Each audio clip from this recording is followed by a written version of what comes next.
Chapter 13. Poor Prince. As he felt the icy change come over him, he cried out and clutched by instinct at his most valuable possession, the picture of Princess Lily in his knapsack. But the cry simply turned into a dismal, reedy croak, and instead of the picture his little legs closed on something else. And since he clutched hold of it with a part of him that had already been changed, it stayed in his grasp. If he had caught it a moment sooner and with his own human hands, it would have vanished with them when they vanished. If he had reached for it a moment later, it would already have been swallowed up like everything else, his knapsack, his boots, and his buttons and all in the change. But luckily for him, he got hold of it at exactly the right moment.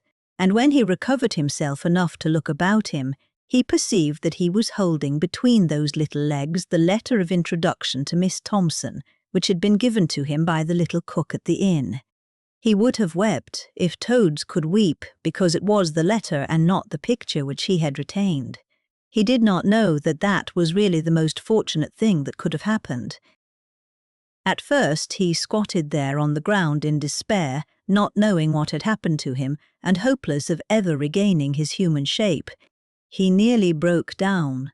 But he was a brave toad and not to be dismayed by anything that befell, however dreadful.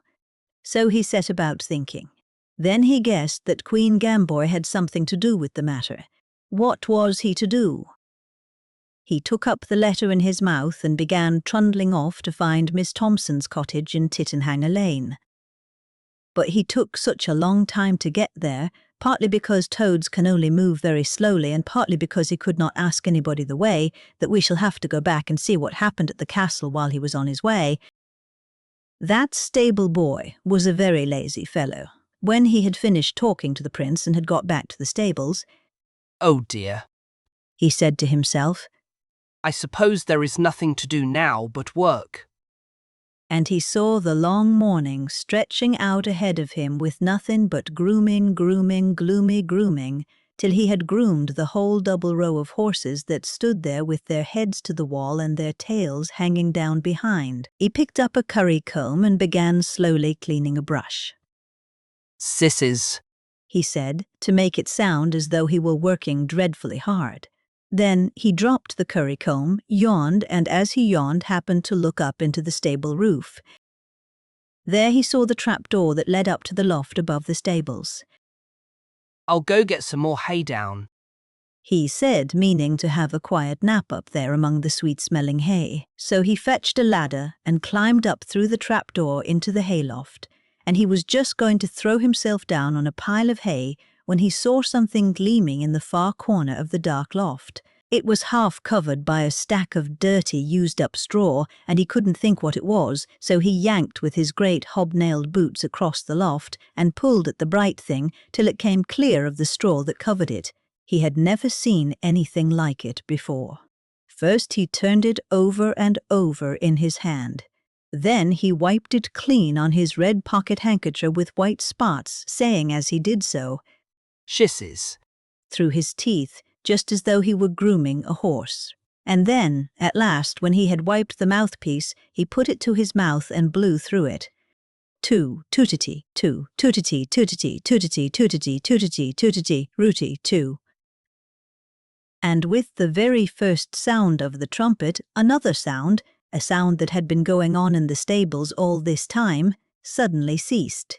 This was the noise of horses, for they had stopped chumping hay and stamping and shambling with their feet, and all of them were standing stock-stone still in rows, like marble horses, and their tails hung down behind them straighter than ever, and at the very first note of the trumpet, for it was heard in the castle too, all the porters and doorkeepers and sweepers and cooks and bakers and pastry-makers in Mountany Castle stopped carrying and doorkeeping and sweeping and cooking and baking and pastry-making and looked at each other and listened.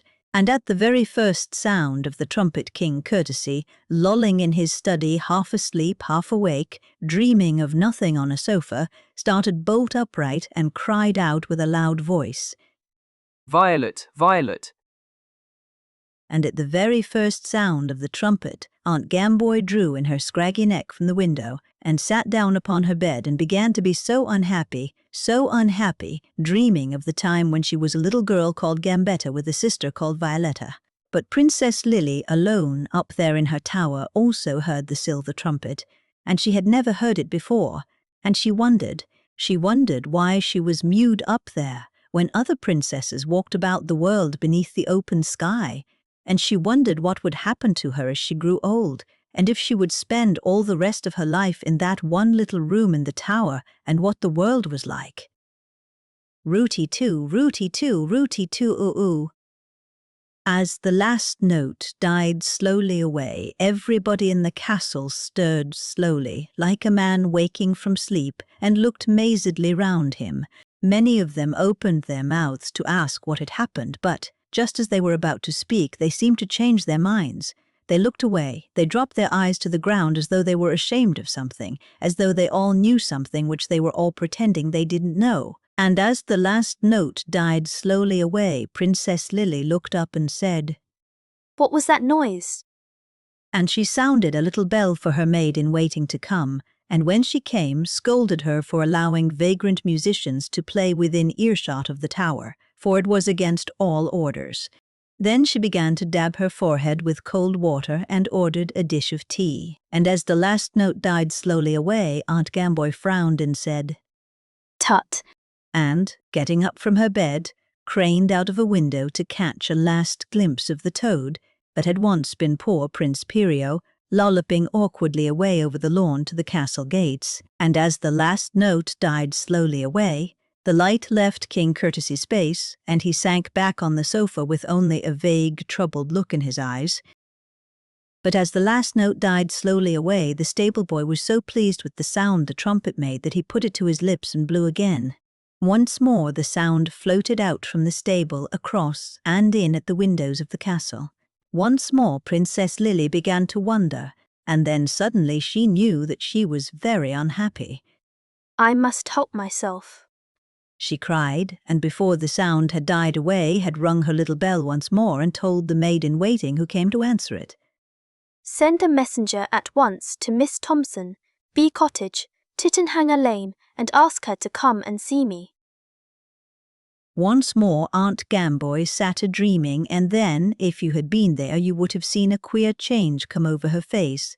The corners of her mouth began to turn up, the wrinkles to leave her forehead, and her eyes to lose their look of cunning. It seemed for a moment as though she were turning into another person. But then, as the sound ceased, her face slipped back, and she became all Gamboy again. And some say that, this time, Violet herself, deep down in her grave, heard the silver trumpet, and that she stirred and trembled there, and that her face too began to change, taking new wrinkles to its white brow, and that a look of cunning began to creep into her eyes underneath their coverlet of darkness.